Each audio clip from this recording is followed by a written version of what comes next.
او ابديت للسوفت وير بتاع كاميرات سوني عموما.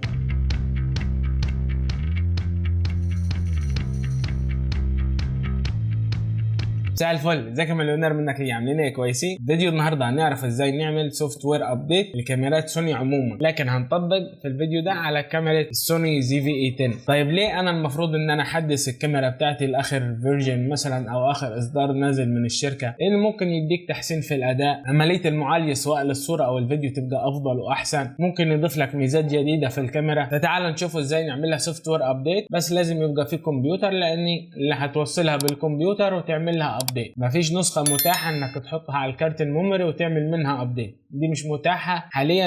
السوفت وير ده النسخه اللي هي بتتحط على الكارت مش موجوده حاليا، مفيش غير النسخه اللي انت بتنزلها سواء على الماك او على الويندوز وبتحدث منها او من خلالها، يعني من خلال كابل اليو اس بي تايب سي اللي بيبقى جاي مع الكاميرا. فتعالوا نشوف، نتنقل على الكمبيوتر ونشوف هنعمل ازاي السوفت وير ابديت مع بعض. اولا هنروح مثلا على جوجل كروم، نكتب في جوجل مثلا سوني ZV-E10 ابديت وندوس انت. هدخل على اول موقع، ده هيديني السوفت وير بتاعي سواء فيرجن للويندوز او للماك على حسب انت بتستخدم ايه. انا هختار ويندوز وابدا ادوس داونلود عشان احمل السوفت وير بتاعي اللي انا عايزه. طبعا انا محمله قبل كده عشان اختصرها للوقت. سيب لكم اللينك بتاع الموقع بتاع الفيرجن الجديد ده بتاع سوني ZV-E10 عشان لو حابب تدخل تعمل داونلود على طول بدل ما تبحث على جوجل يعني وتتوه مثلا. هسيبه لكم في الديسكريبشن بتاعه. قبل ما نبدا نعمل السوفت وير ابديت بتاعنا لازم في حاجات نتاكد فيها في الكاميرا بتاعتنا الاول.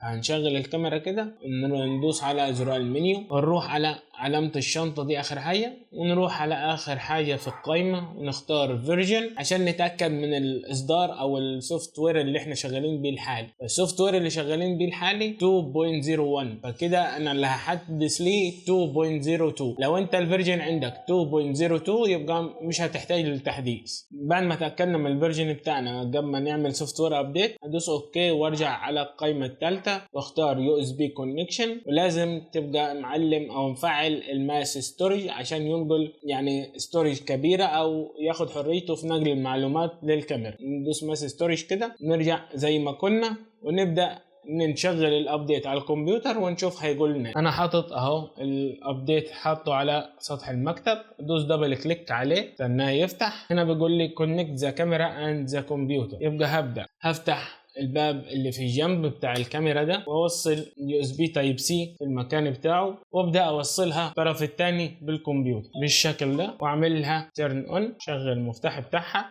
واسيبها. شوف الكمبيوتر هيقول لي ايه.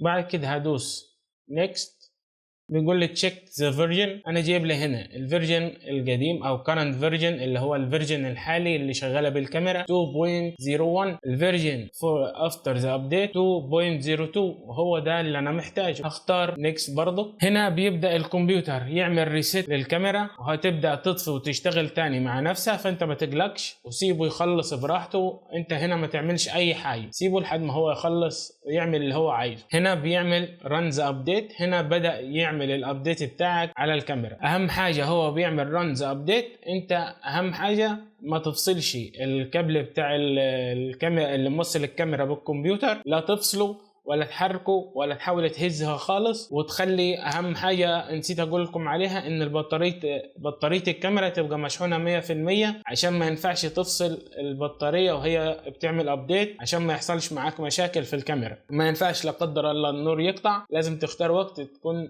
مأمن نفسك ان النور ما يقطعش، لان النور لو قطع ممكن تحصل مشاكل في الكاميرا وما تشتغلش تاني او تعوز توديها الصيانه. فعشان كده اختار وقت يبقى ضامن ان النور فيه مستقر بقدر الامكان. هنا انت دورك انتهى، ما بتعملش حاجه، بتسيبه هو لحد ما يخلص الابديت كله ويخلصه ويفرده مع نفسه على الكاميرا. وممكن الابديت يطول او ما يطولش على حسب الحجم بتاع الابديت. تقريبا الابديت ده حجمه كبير فهيطول شويه. هنا بيقول لي فينيش ذا ابديت، هو كده خلص الابديت. وهنا الكاميرا عملت تيرن اون وقالت لي رجعت على اليو اس بي مود. خلاص احنا كده هندوس فينيش، احنا كده خلصنا. بعد كده هفصل خلاص الكاب وهرجع ادوس منيو واروح فوق خالص كده، اروح على الشنطه، اروح اخر حاجه اختار فيرجن، اختار البودي فيرجن 2.02 حاليا، وكده يبقى عملنا السوفت وير ابديت بتاعنا لكاميرا سوني زي في اي 10، وهينفع لاي كاميرا سوني بعد كده. انت كده بقي معاك الطريقه، اي كاميرا سوني عندك هتعرف تعمل لها سوفت وير ابديت بالطريقه دي. لو الفيديو عجبك ما تنساش اللايك والشير والاشتراك في القناه وتفعيل زر الجرس عشان يوصل لك كل جديد. والى هنا عايزين المليونير لقد انتهت جرعه دوبامين التعلم، هذا اليوم